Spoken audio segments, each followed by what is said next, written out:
Hi everyone, स्वागत है आपका लेट्स क्रैक में। मैं राजीव गुप्ता। आज जो है हम देखेंगे डीएलएड क्लास फर्स्ट सेमेस्टर के साइंस सब्जेक्ट को कवर करेंगे।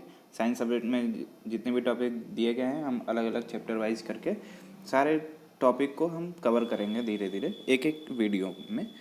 आज का टॉपिक है सजीव वस्तुएँ। सजीव वस्तुएँ, लिविंग थिंग्स। आज पहले अध्याय में हम इस अध्याय में क्या क्या पढ़ेंगे उसके बारे में जान लें। कौन कौन से टॉपिक को आज कवर करेंगे। आज के टॉपिक में हम देखेंगे इंट्रोडक्शन, सजीव वस्तुएं, निर्जीव वस्तुएं तथा सजीव एवं निर्जीव वस्तुओं के मध्य क्या अंतर होता है और उनके निष्कर्ष और कुछ उनके जो है कैरेक्टरिस्टिक्स देखेंगे। चलिए आइए शुरू करते हैं। आज की वीडियो में देखेंगे सजीव वस्तुएं। सजीव वस्तुएं क्या होती हैं। सजीव वस्तुएं हमारे चारों ओर जो भी सजीव या निर्जीव वस्तुएं हैं उनके विभाजन का प्रमुख आधार क्या है? लाइफ।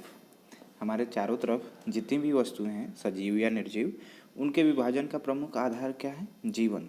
यदि किसी वस्तु में जीवन है तो वो जीवित है, यदि उसमें जीवन नहीं है तो वो डेड वस्तु है, यानी निर्जीव वस्तु कहलाएगी।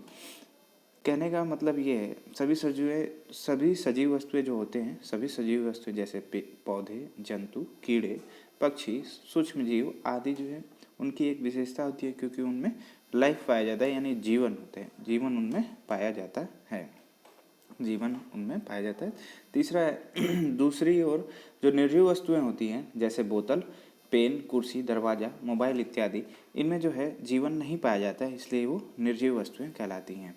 हमने देखा इंट्रोडक्शन में क्या देखा हमने? सजीव वस्तुएं और निर्जीव वस्तुएं, जिन जैसे पेड़ पौधे, कीड़े और जो है सूक्ष्म जीव, ये क्या कहलाते हैं? सजीव वस्तुएं कहलाते हैं। तथा निर्जीव वस्तुएं वो होती हैं जिनमें जो है जीवन नहीं पाया जाता है। ठीक है, हम देखेंगे सजीव वस्तुएं। सजीव वस्तुएं वो होती हैं जो जीवित होती हैं। इनका निर्माण जो है अत्यंत सूक्ष्म संरचना या इकाई से होता है जिसको हम क्या कहते हैं? कोशिका। सभी सजीव जो है किसी न किसी कोशिका से मिलकर बने होते हैं। जब बहुत सारी कोशिकाएं जो है आपस में मिल जाती हैं, तो वो ऊतक का निर्माण करती हैं। किसका निर्माण करती हैं? ऊतकों का निर्माण करती हैं। ऊतक क्या होते हैं? ऊतक जो है जब बहुत सारे सेल्स यानी कोशिका आपस में मिलती हैं तो एक टिश्यू बनाती हैं, टिश्यू यानी ऊतक बनाती हैं। ये विभिन्न ऊतकों अंगों के रूप में संयोजित होते हैं। ये जो है विभिन्न ऊतक अंगों के रूप में संयोजित होते हैं। जब बहुत सारे ऊतक जो है मिलते हैं तो वो एक अंग का निर्माण करते हैं। जो है ये सभी जो अंग जो है जब सभी अंग जो है एकीकृत हो जाते हैं, यानी एक जगह एकत्रित हो जाते हैं, तो जो है एक इकाई के रूप में साथ कार्य करते हैं, जिसे हम क्या कहते हैं? अंग कहते हैं। कहने का मतलब ये है एक सेल से जो है एक सेल कोशिका होती है। कोशिका जो है एक कोशिका के बाद जब बहुत सारी कोशिकाएं मिल जाती हैं तो एक ऊतक का निर्माण करती हैं। जब बहुत सारे ऊतक मिल के जो मिल के एक ऑर्गन बना लेती हैं, ऑर्गन यानी अंग बना लेती हैं जो एक किसी मुख्य कार्य के लिए एकीकृत हो जाता है, तो जो है वो क्या कहलाता है? अंग कहलाता है। जैसे जो है मनुष्य, पौधे, कीड़े, पक्षी, जानवर, कवक, शैवाल आदि, इनमें जो है ये बहुत सारे जो है कोशिकाओं से मिलके बने होते हैं और इनमें जीवन पाया जाता है, जिन्हें हम सजीव वस्तुएं कहते हैं। हमने सजीव वस्तुओं में क्या देखा? सजीव वस्तुएं वे होती हैं जो जीवित होती हैं। यह जो है अत्यंत सूक्ष्म संरचनाओं से बनी होती है जिन्हें कोशिका कहते हैं। और जो है बहुत सारी कोशिकाएं आपस में मिलती हैं तो ऊतक का निर्माण करती हैं। और जब बहुत सारे ऊतक जो है मिलकर क्या निर्माण? अंग बनाते हैं। और जो है अंग जो है किसी एक कार्य करने की प्रणाली का कार्य करने के लिए उपयोगी होता है। हम देखेंगे सजीव वस्तुओं के क्या गुण होते हैं, सजीव वस्तुओं में क्या गुण पाए जाते हैं, इनके बारे में हम जानेंगे। सजीव वस्तुएं जो होती हैं उनमें पोषण की आवश्यकता होती है। पोषण क्या होता है? सजीव वस्तुओं में जो है पोषण की आवश्यकता होती है। पोषण क्या होता है? पोषण जो है व्यक्ति को ऊर्जा के लिए जो है न्यूट्रिशन की आवश्यकता होती है। जितने भी सजीव होते हैं उनको जीवन जीने के लिए ऊर्जा की आवश्यकता होती है। वो जो है पोषण से प्राप्त होती है। पोषण यानी भोजन से प्राप्त होती है। इन्हें ऊर्जा प्राप्ति के लिए शोषण करते हैं। यह जो है सजीव जो होते हैं ऊर्जा की प्राप्ति के लिए क्या करते हैं? शोषण करते हैं। और जो है ये स्वयं गति कर सकते हैं। जितने भी सजीव हैं वो स्वयं गति कर सकते हैं। और जो है समय के साथ इनमें वृद्धि और विकास होता रहता है। सजीवों में जो है समय के साथ वृद्धि और विकास होता रहता है। और ये जो है जीव बच्चों को जन्म देते हैं या प्रजनन करते हैं, और बाह्य वातावरण के प्रति इनमें प्रतिक्रिया होती है, यानी यह सेंसिटिव होते हैं, और ये स्वयं के परिवर्तित कर सभी परिस्थितियों में अनुकूल रहते हैं। क्यों, कहने का मतलब ये है सजीवों में एडाप्टिव नेचर पाया जाता है, क्योंकि ये सभी परिस्थितियों में ठंडे गर्मी जो है के मौसम में भी अपने आप को एडाप्ट कर लेते हैं और बाह्य वातावरण के प्रति प्रतिक्रिया होते हैं, यानी अनुकूलित होते हैं। ठीक है, हमने सजीव वस्तुओं के गुण देखे। ये इनमें पोषण की आवश्यकता होती है, ऊर्जा की प्राप्ति के लिए श्वसन करते हैं, ये इनमें स्वयं गति होती है, और समय के साथ इनमें वृद्धि और विकास होता रहता है, और नए बच्चों को जन्म देने के लिए इनमें प्रजनन करते हैं। और जो है ये बाह्य वातावरण के प्रति अनुकूल होते हैं, और जो है ये स्वयं को जो है किसी भी मौसम या किसी भी परिस्थिति में अपने आप को ढाल लेते हैं। ठीक है, अब हम देखेंगे निर्जीव वस्तुएं। निर्जीव वस्तुएं क्या होती हैं?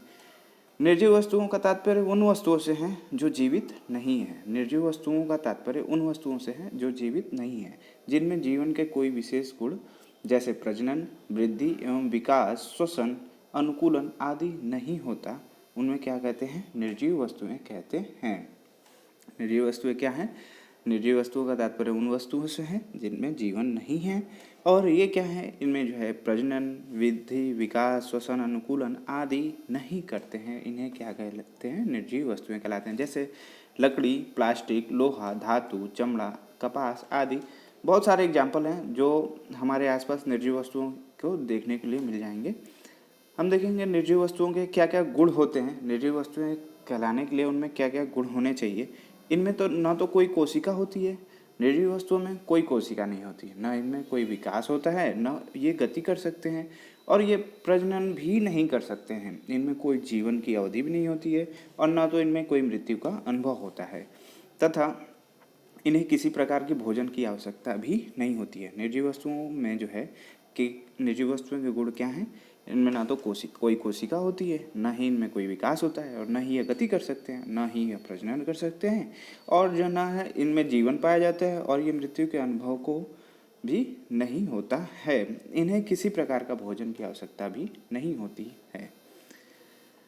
आगे हम देखेंगे निष्कर्ष सजीव वस्तुओं के बारे में जो हमने पढ़ा, उन सजीव और निर्जीव वस्तुओं के उनमें निष्कर्ष क्या हैं। हमारे दिन प्रतिदिन के जीवन में अनेक ऐसी वस्तुएं होती हैं जो सजीव या निर्जीव हो सकती हैं। पौधों को छोड़कर सभी वस्तुएं जो है एक स्थान से दूसरे स्थान तक गति कर सकती हैं, लेकिन जो निर्जीव वस्तुएं होती हैं ये एक स्थान से दूसरे स्थान तक ले जाने के लिए किसी माध्यम की आवश्यकता पड़ती है। जैसे किसी व्यक्ति जो है, कोई व्यक्ति हो, वो किसी निर्जीव वस्तु को एक स्थान से दूसरे स्थान तक ले जा सकता है, अन्यथा कोई निर्जीव वस्तु है तो जिस स्थान पे पड़ी है वहीं पे वो रहेगी। ठीक है, आगे हम देखेंगे इस चैप्टर में जो है प्राकृतिक एवं मानव निर्मित वस्तुएं कौन कौन सी होती हैं, natural and man made things के बारे में हम जानेंगे। प्राकृतिक वस्तुएं क्या हैं? जिन वस्तुओं को प्रकृति हमें निःशुल्क प्रदान करती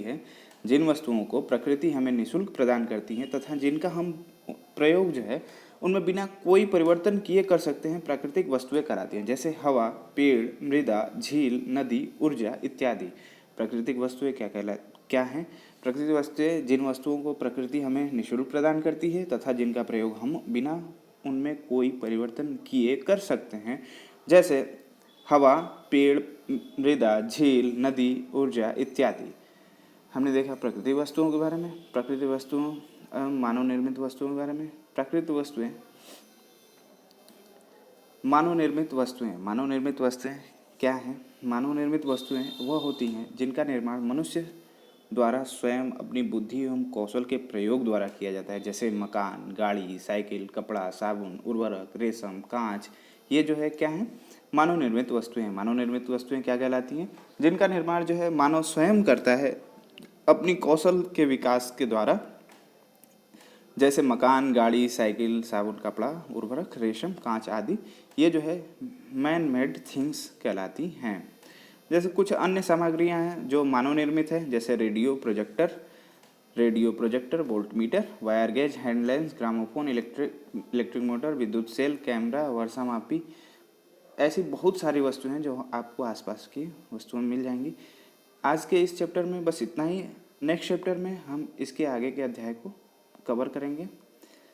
इस पीडीएफ को अपने Telegram channel Rajiv Gupta PDF के नाम से है, उसमें डिस्क्रिप्शन में हम दे देंगे, इसे आप वहाँ से डाउनलोड कर सकते हैं।